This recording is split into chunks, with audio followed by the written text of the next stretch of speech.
ಮಕ್ಕಳೇ, ಇವತ್ತು ನಾವು ಇವರು ಕೊಟ್ಟಿರುವಂಥ ಕ್ವೆಶ್ಚನಲ್ಲಿ ಕೆಲವು ಐಟಮ್ಸ್ಗಳನ್ನ ಕೊಟ್ಟಿದ್ದಾರೆ.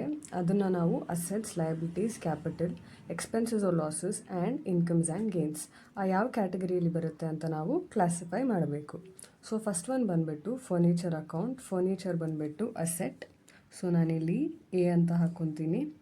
ನೆಕ್ಸ್ಟ್ ಒನ್ ಬಂದುಬಿಟ್ಟು ಔಟ್ಸ್ಟ್ಯಾಂಡಿಂಗ್ ರೆಂಟ್, ಅಂದರೆ ರೆಂಟ್ ಇನ್ನೂ ನಾವು ಪೇ ಮಾಡಿಲ್ಲ ಅಂತ. So it will become a liability.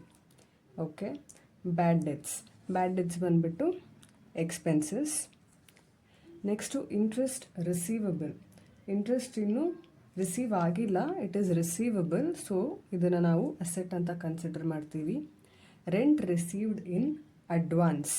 So ನಾವು ಅರ್ನ್ ಮಾಡೋಕ್ಕಿಂತ ಮುಂಚೆನೇ ಅವರು ರೆಂಟನ್ನು ಕೊಟ್ಬಿಟ್ಟಿದ್ದಾರೆ. ಸೊ ಇದು ಲಯಬಿಲಿಟಿ ಆಗುತ್ತೆ. ಪ್ರೀಪೇಯ್ಡ್ ಸ್ಯಾಲ್ರಿ ಬಂದುಬಿಟ್ಟು ಅಸೆಟ್. ಕ್ಯಾಪಿಟಲ್ ಅಕೌಂಟ್ ಬಂದುಬಿಟ್ಟು ಲಯಬಿಲಿಟಿ. ಬಿಲ್ಸ್ ಪೇಯಬಲ್, ಇದು ಕೂಡ liability. Investment account, investment asset.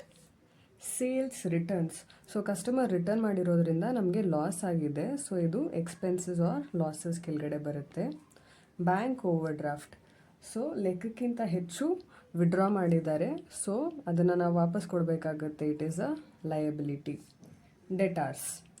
ಡೆಟಾರ್ಸ್ is asset. ಹೀಗೆ ನಾವು ಈ 6 ಮಾರ್ಕ್ಸ್ ಪ್ರಾಬ್ಲಮ್ನ ಸಾಲ್ವ್ ಮಾಡಿದ್ವಿ. Thank you.